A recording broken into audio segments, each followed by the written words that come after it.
경복궁의 정문 광화문은 육조거리가 펼쳐진 한양의 중심이었다고 하죠. 여기는 서울의 중심, 서울 종로구 세종로인데요. 언제나 수많은 차량의 행렬이 끊이지 않는 이곳. 이렇게 무더위 속에서도 언제나 묵묵히 저 문을 지키고 있는 저분들은 누구일까요? 네, 바로 오늘 저 김보라가 찾은 이 보물들을 만나려면요, 저분들의 허락이 필요한데요. 일단 도전해보겠습니다. 조선시대 군복을 입은 병사들이 임무 교대 의식을 펼치는 수문장 교대 의식. 왕실 문화의 진수를 느끼게 하는 모습인데요. 태조 이성계가 창건한 조선 왕조 제1의 법궁 경복궁의 볼거리입니다. 그리고 바로 이곳에 자리한 국립고궁박물관은요, 10개 전시실을 갖춘 왕실 문화유산의 보고라 할 수 있습니다. 선생님 안녕하세요. 네, 안녕하세요. 네, 여러분 이제 전문가를 만났으니 각 유물에 대해서 자세히 알아보도록 하겠습니다. 선생님 이쪽으로 가시죠. 네. 전시실로 들어서자마자 가장 먼저 눈에 띄는 이 유물은? 이거는 어좌네요. 네. 네, 어좌는 우리가 사극에서 자주 보는 그 임금님이 앉으시는 자리잖아요. 예, 이 어좌는 붉은색 주치를 하였고요. 대표적인 왕실에서 쓰였던 색입니다. 바로 이 주치를 하고, 그리고 보시면 안에 용 문양이 금으로써 이렇게 장식되어 있음을 알 수 있습니다. 그리고 의자의 모서리를 보세요. 그 보면 금속으로 된 용머리가 이렇게 각 모서리마다 이렇게 장식되어 있음을 확인하실 수 있습니다. 이 어좌의 뒤로는 바로 임금님을 또 상징하는 대표적인 이제 회화인데요. 5 봉우리와 그리고 해와 달을 묘사한 1월 오봉도가 그려진 병풍이 둘러쳐졌습니다. 따라서 이 어좌와 이 1월 오봉도 병풍은 국왕을 상징하는 대표적인 유물이라고 할 수 있겠습니다. 예, 저희 박물관에는 종묘 아시지요? 이제 대표적인 이렇게 조선시대 왕실의 사당인데요. 그 종묘에 보관되어 있던 조선시대 각 국왕들의 어보, 즉 도장입니다. 도장이 모두 다 수장되어 있습니다. 그리고 여기 보시면 그 각 임금님들의 어보를 이렇게 보실 수 있는데요. 왼쪽에 보시면 태조의 이제 조노라고 해서 태조 임금의 어떤 공덕을 나중에 임금님이 이렇게 사후에 이제 돌아가신 이후에 후손들이 이렇게 공덕을 기리면서 이렇게 올리는 도장이 있습니다. 그 조노를 기리면서 올린 금보가 전시되어 있고요. 여기 보시면 숙종 임금, 그리고 헌종을 황제로 추존하면서 대한제국기에 만들어진 또 어보 등을 확인할 수 있습니다. 그리고 이러한 어보들은 대표적인 국왕의 상징물입니다. 어보 자체가 바로 그 국왕의 존재를 상징하는 것이지요. 선생님, 이 국세와 어보는 어떤 차이가 있는 건가요? 사실 넓은 의미의 어보는 국세를 포함하기도 합니다. 그런데 이제 엄밀하게 국세라고 하면 우리가 흔히 이제 국세, 이제 옥세라고 많이 다들 알고 계신데, 그러한 국세는 행정용 문서에 찍히는 도장이고요.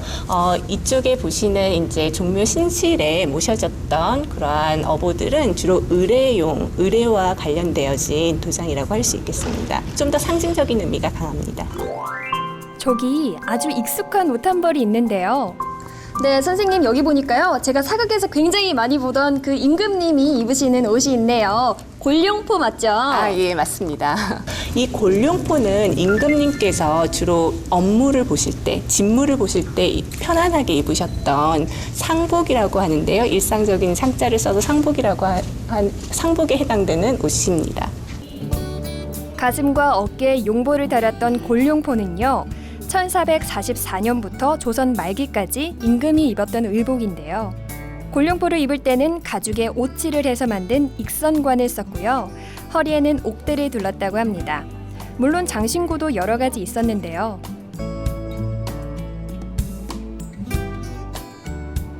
지금 전시되어진 이 의복 같은 경우는요, 고종의 아드님이셨던 영친왕이 직접 입으셨던 옷입니다.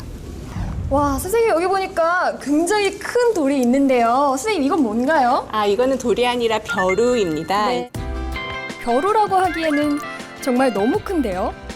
근데 왕실에서는 그 왕실의 위엄과 이제 품격을 이렇게 드높이기 위해서 저렇게 대형의 벼루를 사용을 하셨습니다. 연잎 형태의 벼루는 조선 왕실에서 사용하던 것입니다. 작은 메기와 모란 꽃이 적절하게 배치된 벼루 안쪽. 그 세심함이 참 놀라운데요. 뚜껑 윗면에는 구름 속을 나는 5마리의 용이 자개로 장식되어 왕실의 품격을 보여줍니다. 이 멋진 자동차는요, 조선의 마지막 황제였던 순종 황제와 순종효 황후가 타던 어차입니다. 왕실의 의례실. 선생님 안녕하세요. 조선 왕실의 정치적 권위와 정통성은 오례를 통해서 이어졌는데요. 이곳은 바로 그런 왕조의 정통성을 엿볼 수 있는 곳입니다. 네, 선생님, 이 앞에 보이는 것들은 어떤 보물들인가요? 예, 여기에 전시되어 있는 유물들은 오례 중 가래에 해당하는 혼례와 관련된 유물입니다. 특히 여기에 전시되어 있는 유물들은 고종과 명성 왕후가 1866년에 혼례를 올렸을 때 사용된 항아리와 그리고 그때 내려진 금보 그리고 교명 옥책입니다. 이번에는 또 어떤 유물이 기다리고 있을까요? 뭔가의 모형인데 평범한 공간은 아닌 듯합니다. 한눈에도 귀한 것들이 모셔진 느낌인데요. 네, 선생님, 여기는 어떤 공간이죠? 예, 이곳은 바로 종묘의 신실을 재현해 놓은 공간입니다. 예, 종묘는 국가의 제사 중 가장 중요한 종묘 제례를 올렸던 공간인데요. 종묘는 역대 왕과 왕비들의 신주를 모셔놓은 공간입니다. 예, 이곳은 현재 유네스코 세계문화유산으로 지정되어 있는데요. 이곳에서 가장 중요한 국가의 큰 제사가 열렸습니다. 왕실의 오례는 길례, 가례, 빌례, 굴례, 흉례를 뜻하는데 조금 낯설죠? 보통 우리가 익숙한 건 관혼상제 이 4가지 행사거든요. 근데 오례는 좀 다른 건가요? 예, 관혼상제가 이 오례에 모두 포함이 됩니다. 이제 관례와 혼례는 오례 중에 가례에 해당이 되겠고요. 상례는 오례 중에 흉례, 그리고 제례는 바로 오례 중에 길례에 해당되는 것입니다.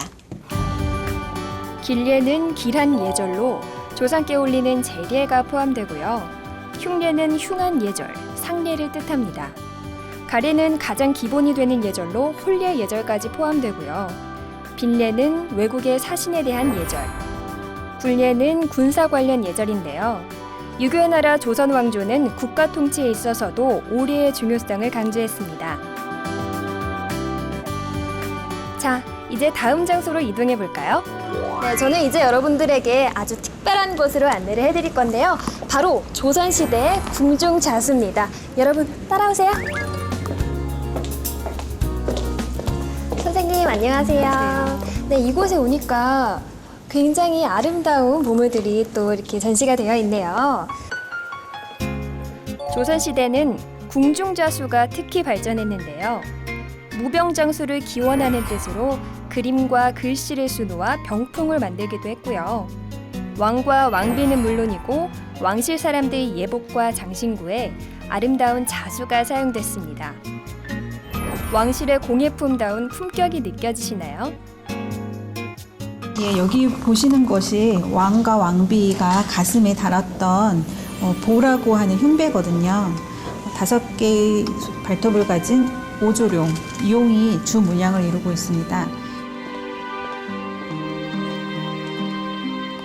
네, 이거는 조선 그 순조 임금의 2번째 따님인 보공공주께서 13살 때 혼례를 치를 때 입으셨던 화롯이라는 혼례복입니다. 앞에는 금박과 자수가 함께 장식이 되어 있고요. 뒷면은 이따 보실 텐데 면 전체가 자수로 화려하게 수가 놓여져 있습니다. 왕실에서는 이렇게 화려한 수를 놓은 옷을 못 입게 금지를 했었는데 왕실의 대통을 잇는 그 경사스러운 날인 혼례날만은 이렇게 화려한 자수를 입는 것을 허락을 했습니다. 조선 왕조 500년의 유물을 간직하고 있는 국립고궁박물관. 조선 왕실의 빛나는 문화유산. 오늘은 여기까지고요. 우리의 오감을 만족시켜주는 국립고궁박물관에서의 보물찾기, 다음 시간을 기다려주세요.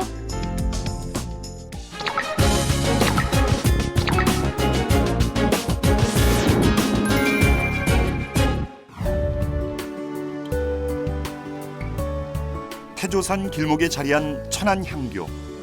유교의 전통 그 맥을 이어오고 있는 곳인데요.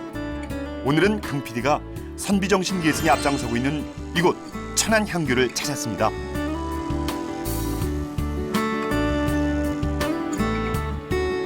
예, 오늘 천안향교를 찾아온 강 PD입니다. 예, 반갑습니다. 천안향교 전교 손중찬입니다. 여기가 천안향교 홍살문인데 제가 다른 향교를 다녀봤을 때 홍살문 앞에 이런 비석이 있는 거를 못 봤어요. 읽어보면은 대소인 예, 뭐 이렇게 적혀 있는데 예, 이게 어떤 비석인가요? 여기 대소인은 개하마라고 하는데 벼슬이 높은 사람이든 얕은 사람이든 어떤 사람이든 간에 사람은 모두가 다 여기서 말을 탔으면 다 내려서 경건한 자세로 여기 걸어가라는 뜻으로 대소인은 개하마라고 써 있는 것입니다. 하마비의 문구처럼 마음가짐부터 경건하게 전교님을 따라 나섰는데요. 위산문을 들어서기 전에 꼭 봐야 하는 게 있습니다. 이 탱자나무의 수령이 이제 이 천안향교의 역사를 말해주고 있다고 하던데요. 향교 건립 당시라고 하니까 1398년. 그렇다면 약 600년 정도 되지 않을까, 수령이. 굉장히 오래된 수령인데 여기에 소개되는 건 지금 520년이라고 했는데 이거보다는 훨씬 오래되지 않았나 이렇게 생각이 됩니다. 아, 이 탱자나무가 이제 천안향교의 역사를 말해주고 있는 거군요. 예. 뭔가 긴 사연을 담고 있을 듯한 비석. 그냥 지나칠 수는 없죠. 외산문 오른쪽에 이런 비석이 있는데 이 비석은 어떤 비석인가요? 요것은 명륜당에 여러 가지 그 현판이 있는데 그 현판에 있는 내용들을 간추려서 여기에다 다 집약해서 담아놓은 것입니다. 그러니까 천안향교의 역사가 여기 속에 다 담겨 있다 이렇게 보시면 되겠습니다.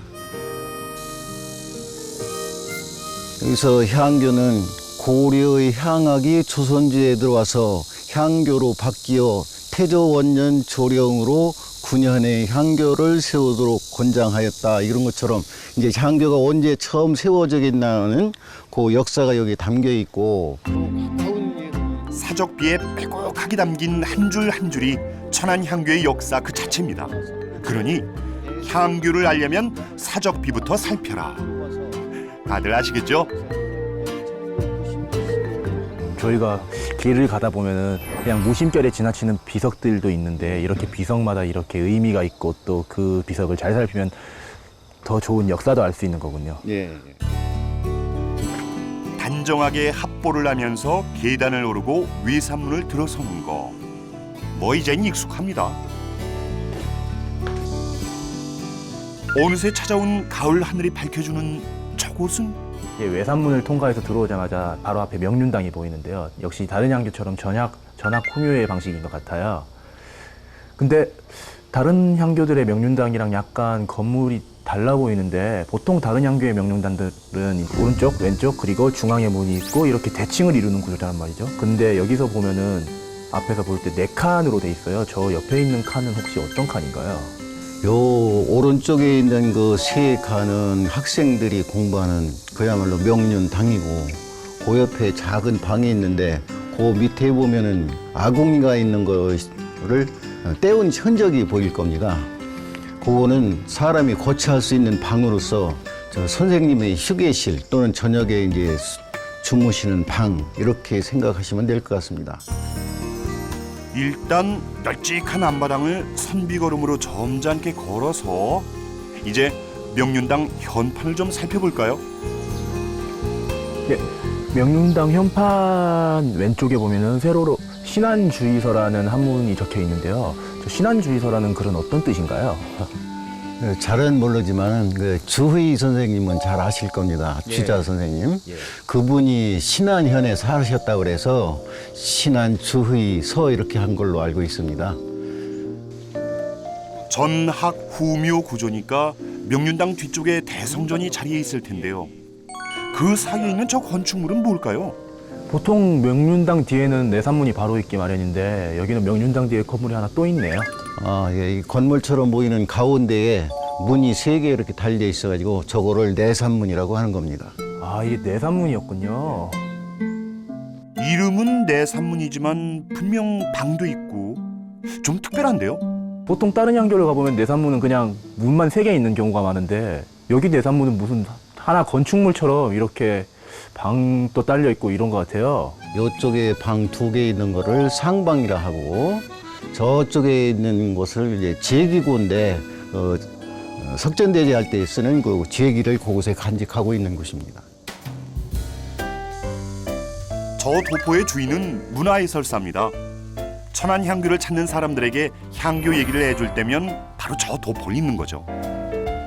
정규님 그럼 이제 내산문을 통해서 대성전으로 한번 가볼까요? 예. 그쪽에도 문이 있지만 이쪽에 보시면은 여기 또 일반 출입문이 있거든요. 이쪽으로 해서 들어가실까요? 일반 출입문이 또 따로 있군요. 예, 이쪽으로 들어가시죠. 예. 자, 이제 일반 출입문을 통해서 천안향교 대성전으로 갑니다. 천안향교 대성전 역시 귀중한 문화재입니다. 1984년에 충청남도 문화재 자료 9호로 지정됐고요. 지난 97년엔 향교 전체가 충청남도 기념물 110호로 다시 지정됐습니다. 건물 형식은 정면 3칸, 측면 2칸의 구조로 겹처마 맞배 지붕으로 되어 있습니다. 네, 여기가 바로 천안향교의 대성전이군요. 예, 여기가 대성전인데요. 요 대성전에 딸린 것이 요 동무소무가 있는데 동무소무라는 거는 교체무인데 요 대성전에 다 못 모시기 때문에 조금 더 연결을 해서 지은 집이다 이렇게 해석하면은 그렇게 어려운 게 아닌데 이곳 대성전엔 공부자를 중심으로 어떤 성현들의 위패를 모시고 있을까요? 저희 학교는 송조 6현을 다 모시고 있고 공문 10철 분들도 다 모시고 해서 오성의 송조 6현, 공문 10철 그리고 아국 18현 해서 39의가 모셔져 있습니다. 아마 성균관에 모신 숫자와 똑같은 걸로 알고 있습니다. 천안향교 대성전의 또 하나의 특징은 이렇게 향불이 피워져 있다는 겁니다. 여기 보시는 바와 같이 이렇게 향불이 피워져 있는데 이 향불은 아침에 해설사가 출근을 하면 바로 이렇게 향을 피우고 참배를 드린 다음에 나가서 해설을 하고 저녁 때 4시가 되면 다시 들어와서 이 향불을 끄고 문을 잠그고 그러고 퇴근을 하도록 이렇게 되어 있습니다. 이 향불을 늘 피워놓는 이유 같은 게 혹시 있을까요? 항시 이 오성이는 다 못해도 공자님이 저 앞에 계시기 때문에 늘 우리는 여기서 참배하는 마음으로 모든 방문객들이 여기 와서 참배를 할 수 있도록 이렇게 하기 위해서 향불을 피워놓은 겁니다.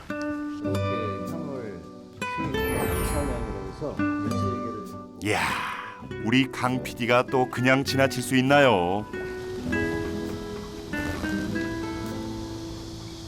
공자님에 대한 존경심을 담아 참배를 하기 위해 우선 향불부터 피워봅니다. 공자님께 배례를 올리겠습니다. 배례 바로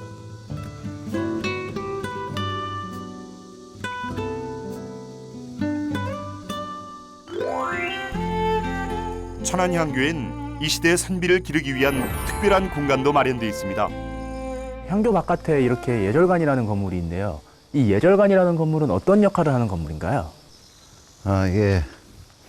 말 그대로 예절을 가르치려고 이렇게 세워놨는데 아직은 예절까지 도달 못하고 여기 보시는 바와 같이 명심보감 강의실이 있고 시조창 연구반이 여기서 활동을 하고 있습니다.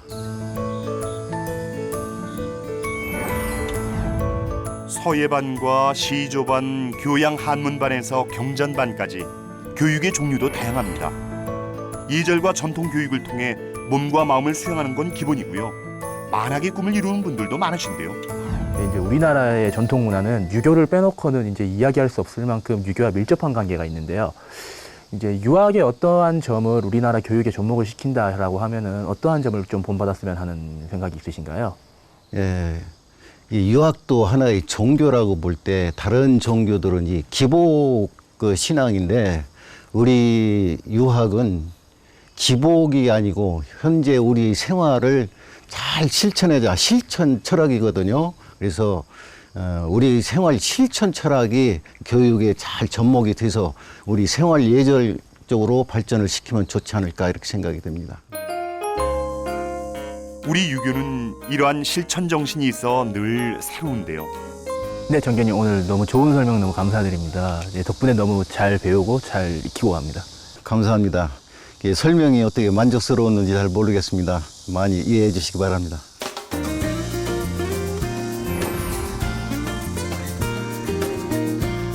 천안향교, 유학의 근본을 느릿한 걸음으로 지켜가는 곳입니다.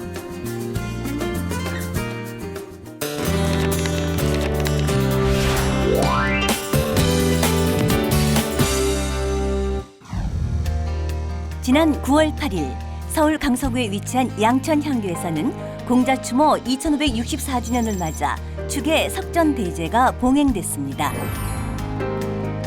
서울에 남은 유일한 향교인 양천향교는 1411년에 창건되어 수세기 동안 황폐되었던 것을 1981년에 전면 복원하면서 서울특별시 기념물로 지정했는데요. 양천향교 대성전에서 열린 이날 제례는 지역 주민과 유림 등이 참석한 가운데 제례를 주관하는 초헌관이 향을 피우고 패백을 올리는 전패례를 시작으로 서막을 열었습니다. 오늘은 축이 석전을 한 날입니다. 축이 석전은 이제 석전은 1년에 2번을 하고 있어요. 한 번은 봄에 하고 가을에 하는데, 그러니까 학교로 따지면은 이제 그 입학과 전반기 하반기 그걸 축하하기 위해서 공자님한테 제를 지내고 있습니다. 양천향교에서는 대성전에서 공자님을 비롯한 27년을 모시고 1년에 2번씩 제를 지내고 있고요. 제가 맡은 일은 알짜로서 그 헌가님들을 인도하여 그 제를 지내는데 원활하게 하게끔 하는 게 제가 맡은 알짜 역할입니다. 중요 무형문화재 제85호로 지정된 석전대제는 유교의 창시자인 공자를 위시한 27년을 추모하고 덕을 기리기 위한 행사인데요. 전통 유교 제례 순서에 따른 옛 모습을 고스란히 재현하고 있어 유교 문화의 진수를 보여줍니다.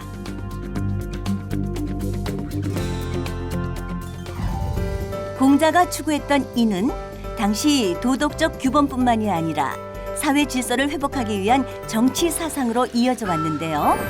축의 석전대제가 유교 사상을 계승시켜 나아가는 또 다른 계기가 되기를 바라는 마음을 담아서인지 제례를 준비하는 이들의 옷차림도 손길도 더욱 경건하게 느껴지네요. 제는 매년 음력 2월과 8월 초정일에 성균관을 비롯한 전국의 향교에서 일제히 치러지는데요. 서울에서는 서울 지역 유일한 향교인 강서구 가양동 양천향교와 성균관에서 재현하는 모습을 볼 수 있습니다. 알짜하이 준소 시오 점상 입정. 축의 석전대제 행사는 초홍관이 향을 피우고 패백을 올리는 전패례를 시작으로 오성이 앞에 첫 잔을 올리고 축문을 읽는 현식인 초헌례와 패백과 축문을 불살라 제를 땅에 묻는 망요례까지 유교 제례 순서에 따른 옛 모습이 그대로 재현됐습니다. 특히 이날 석전대제에서는 예로부터 지방관이 초홍관이 되어 제례를 거행하던 풍속에 따라 일일 초홍관으로 이정관 부구청장이 임명돼 제례를 거행했습니다. 단순히 제사를 지낸다는 의미가 있는 게 아니고 온고의 지신이란 말이 있지 않습니까? 옛것을 오늘에 새롭게 해가지고 그 문화와 정신을 이어받자고 하는데 오늘 제사의 의미가 있다, 이렇게 생각을 합니다. 조상과 부모와 또 고우를 중시하고 이웃을 사랑하는 그런 정신을 석전대제가 가르쳐주고 있죠. 어르신의 말씀을 받들어서 오늘에 새롭게 해석하고 또 앞으로 나아갈 길에 있어서 참고로 길로 삼을 수 있다, 이런 의미에서 석전대제는 현대적으로도 매우 의미가 있는 행사라고 생각을 합니다. 제가 원래 역사에 관심이 많아가지고 이렇게 찾아보고 오게 됐어요. 지금 여기 주변에 향교가 딱 여기 하나밖에 없는데 이 향교에서 우리 역사와 전통을 잘 지키고 발전해 나가는 모습이 참 아름다웠다고 생각합니다. 다양한 갈등이 충돌하는 우리 시대에 전통을 지키는 유교 사상은 여전히 유효한 사상입니다.